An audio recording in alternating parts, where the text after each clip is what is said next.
నమస్తే. ఇన్నాళ్ళు నన్ను సపోర్ట్ చేస్తూ, ఎంకరేజ్ చేస్తూ మీ ప్రేమని నాకు అందిస్తున్న ప్రతి ఒక్కరికి కృతజ్ఞతలు. అలాగే ఈ వీడియో కూడా ఖచ్చితంగా మీకు ఉపయోగపడుతుంది. లైక్, షేర్ అండ్ సబ్స్క్రైబ్ చేసి మీ సపోర్ట్‌ని నాకు అందించండి. అలాగే ఈ వీడియో పట్ల మీకున్న అభిప్రాయాన్ని కామెంట్ సెక్షన్‌లో కామెంట్ చేసి తెలియజేయండి. ఇప్పుడు వీడియోని చూద్దాం. నమస్తే, వెల్కమ్ టు అవర్ ఛానల్. నేను పద్మిని. ప్రస్తుతంతో పాటు ప్రముఖ ఆధ్యాత్మికవేత్త, ఆస్ట్రోన్యూమరాలజిస్ట్, ఎనర్జీ వాస్తు స్పెషలిస్ట్, శ్రీ విద్య ఉపాసకులు శ్రీమతి జయప్రద గారు మనతో పాటు ఉన్నారు. మాట్లాడదాం. జయప్రద గారు నమస్తే అండి. నమస్తే అమ్మ. శ్రీమాత్రే నమః.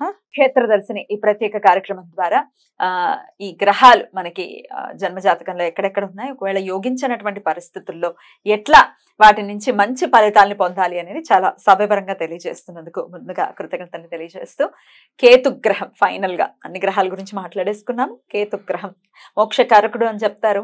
అలాగే అటు వైరాగ్యాన్ని కూడా ఆయన ఇస్తారు. ఏమి వద్దు అన్న చిత్ర విచిత్రం అని అంటారు కదా, యాప్ట్ ఆయనకి ఖచ్చితంగా. మరి కేతు యొక్క అనుగ్రహం పొందాలి అని అంటే కనుక ఎట్లాంటి మనం విధి విధానాల్ని పాటించాల్సి ఉంటుంది, ఏ క్షేత్రాన్ని దర్శించాల్సి ఉంటుంది? తప్పకుండా అన్న. కేతు అనుగ్రహం కంపల్సరిగా ప్రతి ఒక్క మనిషికి కావాలా? కేతు అనుగ్రహం లేకపోతే వాళ్ళకి అసలు భక్తి, శ్రద్ధ, జ్ఞానం, ఏం చేయాలి, ఎలా చేయాలి, ఎప్పుడు చేయాలనేది తెలియదు. సో ఇవి ఎంత పాపగ్రహాలు అయినప్పటికీ, ఎంత ఛాయాగ్రహాలు అయినప్పటికీ కూడా వీటి ఒక ఎనర్జీస్ మన మీద బాగా పనిచేస్తేనే ఒక ఎనర్జీ పాజిటివ్ ఉంటుంది. జాతకంలో గురువు బాగుండి, చంద్రుడు బాగుండి, శుక్రుడు బాగుండి, కేతు కూడా బాగుంటే ఆ నాలెడ్జ్ వేరు ఉంటుంది. చాలా బాగుంటుంది నాలెడ్జ్. సో కేతు గ్రహం యోగిస్తే ఏమేమి ఫలితాలు ఇస్తే చెప్తా. ఫస్ట్ యోగిస్తే వీళ్ళు చాలా పెద్ద హై నాలెడ్జ్ పర్సన్స్ అవుతారు. ఏ విషయమైనా వాళ్ళు క్షుణ్ణంగా చూడండి, ఆ వేదాలు అవగాహనలో చదివేసి అది పక్కన పెట్టేసి ఆ వేదంలో ఉన్న ప్రతి ఒక్క విషయాన్ని ఒక పన్నా చెప్తూ, ఆ పన్నాలో మళ్ళీ విషయాల్ని వివరంగా మనకి అర్థాలు చెప్తూ, మళ్ళీ ఈ శ్లోకం కాదండి ఆ శ్లోకం అని, ఆ శ్లోకం గురించి ఆ నెంబర్ చెప్పి, ఆ శ్లోకం చెప్పి దాని నుంచి అర్థం చెప్పే విధానాలు మనం వింటూ ఉంటాం కదా. ఇవన్నీ కూడా కేతువు యోగిస్తాయి. కేతు యోగిస్తే ఏమైతే ముందు సంస్కృత భాష బాగా వస్తుంది వాళ్ళకి. సంస్కృతం బాగా బ్రహ్మాండంగా వస్తుంది. ఆ సంస్కృతం భాషలో ఏవేవి అర్థాలు అన్ని చెప్తారు వివరంగా. సో భగవద్గీత బాగా వస్తుంది, వేద విద్య బాగా వస్తుంది. ఇలాంటివి చాలా చెప్పుకుంటూ వెళ్తే మామూలు మన ఇతర విషయాల్లో వస్తే హిందీ లాంగ్వేజెస్, తెలుగు, తమిళ్, కన్నడ చాలా మంది ఈజీగా మాట్లాడేస్తారు అనర్గళంగా. కేతు అనుగ్రహం ఉంటే ఎందుకంటే వాళ్ళకి జ్ఞాపక శక్తి అంత ఇస్తాడు ఆయన. ఒకసారి విన్నారు అంటే ఆ వర్డ్ వాళ్ళ మైండ్ లో పెట్టుకుని మళ్ళీ అది నెక్స్ట్ మళ్ళీ రిపీట్ చేసి మాట్లాడగలరు. బాబా బయటికి ఎక్స్ప్రెస్ చేయరు, కామ్ గా ఉంటారు. చదవమని చెప్తే అన్ని చదివేస్తుంటారు. మైక్ ఇస్తే మైక్ లో మాట్లాడుతుంటే అందరూ అలస్టనే ఉండాలి. చాగంటి కోటేశ్వర గారిది వింటున్నాం ప్రవచన. ఇంత చిన్న రిక్షా పడుకుని ఆయన భాష అర్థమవుతుంది పామరులకు సైతం. కరెక్ట్ అండి, కరెక్ట్. ఎంత చక్కగా అర్థమవుతుంది. ఆయన ఎంత బాగా చెప్తారు వివరంగా, ప్రతి ఒక్క విషయాన్ని వివరంగా చెప్తుంటే. ఇవాళ ఆయన చెప్పడం వల్ల చాలా మంది కాపురాలు నిలబడ్డాయి. డెఫినెట్లీ రామాయణం గురించి ఆయన చెప్పిన విషయాలు వింటే ఇవాళకి కాపురం అందరూ భార్యని ఇలా చూసుకోవాలి, భర్త అయితే ఇలా చూసుకోవాలని అమ్మాయిలు విని వాళ్ళు చాలా మంది మారిన వాళ్ళు ఉన్నారు. సరే, అలాంటి శక్తిని కేతు అనుగ్రహం ఉంటే వస్తుంది. అంటే అర్థమవుతుందని ఆయన పేరు వాడారు. డెఫినెట్లీ కరెక్ట్ గా చెప్పారు. ఎందుకంటే ఆయనలా ఎవరు ప్రస్తుతానికి మనకి నాకు తెలిసినంత పోల్చి అయితే కష్టం అసలు ఆయనలాగా మాట్లాడే వాళ్ళు ఎవరు లేదు, నాకు కనిపించలేదు అసలు. అంత వివరంగా చక్కగా చెప్తూ ఉంటే చాలా విషయాలు ఇంత వివరం చిన్న పిల్లలు కూడా అర్థమయ్యే విషయం మనం. సో అందుకని అలాంటి జ్ఞానాన్ని ఆయన ఇస్తాడు బాగుంటే. సో తర్వాత ఇంకా ఏమి ఇస్తా అంటే నాలెడ్జ్ విషయంలో పక్కన పెడితే ముందు సంస్కారం బాగా ఇస్తాడు. బాగా సంస్కారవంతులుగా మాట్లాడడం, అది ఇంత పద్ధతిగా, ఎందుకంటే సైలెంట్ గా. చాలా మంది చూడండి 10 మందిలో కలిస్తే ఇది మేమే చేస్తాం, ఇది మేమే చేస్తాం, ఇది మేమే చేస్తాం చెప్పుకుంటారు.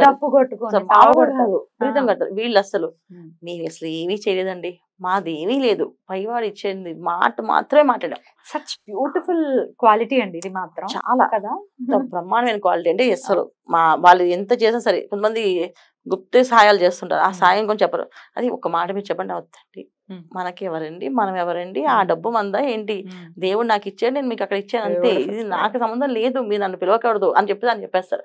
అంత వివరంగా మాట్లాడేది కేతు ఒక అనుగ్రహం ఉంటేనే. సో ఆయన అనుగ్రహం లేకపోతే ఇంకా వీళ్ళు ఎలా లెక్కేస్తా అంటే వాళ్ళని ఇంట్లో ఉంటారు, మాట్లాడరు, ఎదుటి వాడు కష్టపడి బాధపడుతూ ఉంటారు. అయ్యో నీకు నేను తోడు నాకు అని చెప్పరు. చాలా మంది భార్యలు ఉద్యోగాలు చేస్తారు, ఇంట్లో చాలా మంది హస్బెండ్స్ మౌనంగా ఉంటారు. వాళ్ళు కష్టపడి బాధపడి ఆఫీస్లో జరిగిందండి ఇలా జరిగిందంటే అంత విని సరే కాఫీ ఎప్పుడు ఇస్తావు అని అడుగుతారు. అంటే మైండ్ లోకి అసలు తీసుకోలేదని వీళ్ళు ఫ్రస్ట్రేషన్ తోటి మాట్లాడకుండా ఉండే వాళ్ళు ఉన్నారు. అంటే ఈ కాలం అంటే వాళ్ళు అలా ఉండట్లేదు, ఎవరు డివోర్స్ చేసేసుకుంటున్నారు వద్దని చెప్పి. ఒకప్పుడు ఆ మౌనంగా ఉండడం అనేది భరించలేరు. అలాగే అమ్మాయిలైనా అంతే. సో ఏది ఇచ్చి ఆ అబ్బాయి హస్బెండ్ చాలా హ్యాపీగా నవ్వుతూ ఒక మంచి సారీ తీసుకొచ్చి ఈ సారీ నీకోసం కొన్నా అంటే సరే అక్కడ పెట్టండి అని చెప్తే వాళ్ళకి ఎంత బాధ వస్తుంది Disappoint మనసులో. అయిపోతారు కదా. సో వీళ్ళ మైండ్ లో ఏంటంటే కేతు అనుగ్రహం లేకపోతే వాళ్ళు దేన్ని కూడా హ్యాపీనెస్ తీసుకోలేరు, హ్యాపీగా ఉండలేరు. అరే ఏ ప్రాబ్లం రా నీకు, అంత ఆస్తుంది డబ్బులు ఉన్నాయి ఎందుకు నువ్వు హ్యాపీగా నవ్వేంటారు, నువ్వు నవ్వుతూ చూడాలనిపిస్తా అనేవాళ్ళు ఉంటారు. సో నవ్వుకొని రాదు వాళ్ళకి, హ్యాపీగా నవ్వలేరు, హ్యాపీగా మాట్లాడలేరు, ఎవరితోటి మాట్లాడరు, ఒక మూడీగా పక్కన కూర్చుంటారు. 100 మంది చక్క చక్క చక్క చక్క మాట్లాడినా ఒక్క మాట కూడా వీళ్ళ నోట్లోంచి రాదు. అరే ఏంటి మాట్లాడలేదు, ఏం మాట్లాడారంటే ఏదో మాట్లాడితే అది ఎవరికి అర్థం అవ్వదు, ఏం మాట్లాడారు ఎందుకు మాట్లాడారు అసలు అని ఫీలింగ్ వస్తుంది. అలాంటి లక్షణాలు ఇవి. సో ఈ కేతు అనుగ్రహం లేకపోతే ఇలా జరుగుతాయి. చాలా మందికి మానసికమైన ఇబ్బందులు ఒక్కొక్కసారి చెప్పకుండానే తల్లిని చెప్పకుండా సూసైడ్ చేసేసుకుంటుంటారు పిల్లలు. ఇది కూడా రీజన్ కేతు బాగాలేకపోతే. అంటే వాళ్ళు ఏమనుకుంటారో, వాళ్ళు ప్రపంచానికి ఏం చెప్పాలనుకుంటారో వాళ్ళు చెప్పరు, బయటపడరు, మనసులో ఒకటి బయటకు ఒకటి మాట్లాడతారు. సో వాళ్ళు అర్థం చేసుకోవడం, వాళ్ళని వీడు అసలు ఏం చదువుతారు అనుకోవడం అనేది కూడా కేతు అనుగ్రహం లేకపోతే జరిగేవి. సో ఇలాంటి విషయాలన్నీ కూడా కేతు యొక్క యోగాలు. మరి ఎట్లా అండి నిత్య దైనందిన జీవితంలో ప్రాక్టికల్ గా చేసుకునేటటువంటి రెమెడీస్ ఏంటి, ఏ క్షేత్రాన్ని దర్శించుకోవాలి? తప్పకుండా కేతు ఒక అనుగ్రహం కావాలంటే మనకు ఒక మెయిన్ కావాల్సింది కార్యసిద్ధి గణపతి విఘ్నేశ్వరుడు. సో ఆయన అనుగ్రహం ఉంటే కేతు ఒక అనుగ్రహం కలుగుతుంది. ఇప్పుడు రాహుల్లాగా ఎనర్జీస్ లాక్కొని ఇచ్చే తత్వం కాదు కేతుది. ఖచ్చితంగా భగవంతుడు ప్రార్థన చేస్తే ఆ ఎనర్జీస్ ఆయన ఇవ్వగలుగుతాడు. ఓకే ఆ అమ్మాయి అంటే మెయిన్ ఏంటంటే సైలెంట్ గా ఉంటున్నారు, కామ్గా ఉంటున్నారు. వీళ్ళకి గణపతి ఆలయాల్లో నిద్ర చేయడం, గణపతి పూజ చేయించడం, పొద్దున్నే లేపించి నాన్న పొద్దున్నే లేపించి లేచి నువ్వు గణపతి పూజ చేయకాస్తా అని చెప్పడం, అలా చేయడం వల్ల ఒక కేతు ఒక అనుగ్రహం కలుగుతుంది.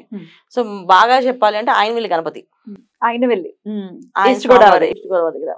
సో ఆయన దగ్గర కొబ్బరికాయలు అనుమతి ఉంటుంది. అక్కడ కొబ్బరికాయలు కొట్టి ఆయన దగ్గర పూజ ముక్కుంటారు. 101 కొబ్బరికాయలు, 200 కొబ్బరికాయలు, 500 కొబ్బరికాయలు మొక్కుతారు అక్కడ. ఎందుకంటే అలా ఒక్కొక్క కొబ్బరికాయ పగిలితే వీళ్ళ మైండ్ లో ఉన్న బ్లాస్ అన్ని ఆ డౌట్లు పోతాయి. వీళ్ళ చేత 108 కొబ్బరికాయలు కొట్టించాలి తీసుకెళ్లి. కొట్టేసి వాళ్ళ మనసులో ఏవైతే ఊహలో వాళ్ళు అనుకుంటారు అంటే బయట చెప్పరు, వీళ్ళు మనసులో బోల్డ్ ఉంటాయి, బయట చెప్తే ఏమనుకుంటారు అనే ఫీలింగ్ ఉంటుంది. సో ఒక్కొక్క కొబ్బరికాయ కొడితే వాళ్ళ లోపల ఉన్న ఒక్కొక్క దానికి ఒక్కొక్క ఆన్సర్ వస్తుంది. సో కొట్టి నమస్కారం చేసి ఆయనకి అక్కడ నిద్ర చేయడం, ప్రదక్షిణాలు ఉంటాయి అక్కడ.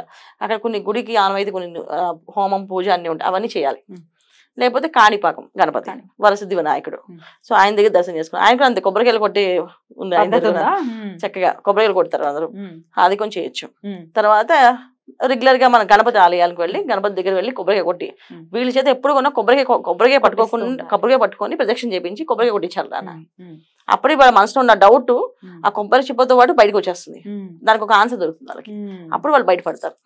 ఎవరైనా మౌనంగా ఇంట్లో ఉంటారు, ఎక్కువగా మాట్లాడట్లేదు, చేయట్లేదు, గణపతి గుడి తీసుకెళ్లి దీపారాధన, ఆవుని దీపారాధన చేయించాలి వీళ్ళ చేత. చేయించడం, కొబ్బరికాయ పట్టుకొని ప్రదక్షిణ చేయించడం, 21 ప్రదక్షిణాలు చేయించడం, కొబ్బరికాయ పగలగొట్టడం. ఇది విధానం. అద్భుతం అండి. క్షేత్ర దర్శిని అనే ప్రత్యేక కార్యక్రమం అనుకోవటం, నవగ్రహాలకి సంబంధించి ఏ గ్రహానికి సంబంధించి ఎట్లాంటి పరిహారాలు చేసుకోవాలి, అలాగే క్షేత్రానికి ఉండేటటువంటి మహిమ డెఫినెట్ గా ఉంటుంది. ఆరోలోకి మనం వెళ్తే డెఫినెట్ గా మనం ఆరో క్లెన్స్ అవ్వటం అనుకోవచ్చు, మనకి పవర్ రావడం అనేది ఖచ్చితంగా జరుగుతుంది. అందుకే కొన్ని క్షేత్రాలు మరీ అద్భుతంగా విరాజిల్లుతూ ఉంటాయి. డెఫినెట్ గా ఏ క్షేత్రాలని దర్శించుకోవాలి అనేది మొత్తం అన్ని గ్రహాలకి సంబంధించి సవివరంగా తెలియజేసినందుకు బోల్డని కృతజ్ఞతలు జయప్రద గారు. Thank you so very much. నమస్కారం. శ్రీమాత్రే నమః.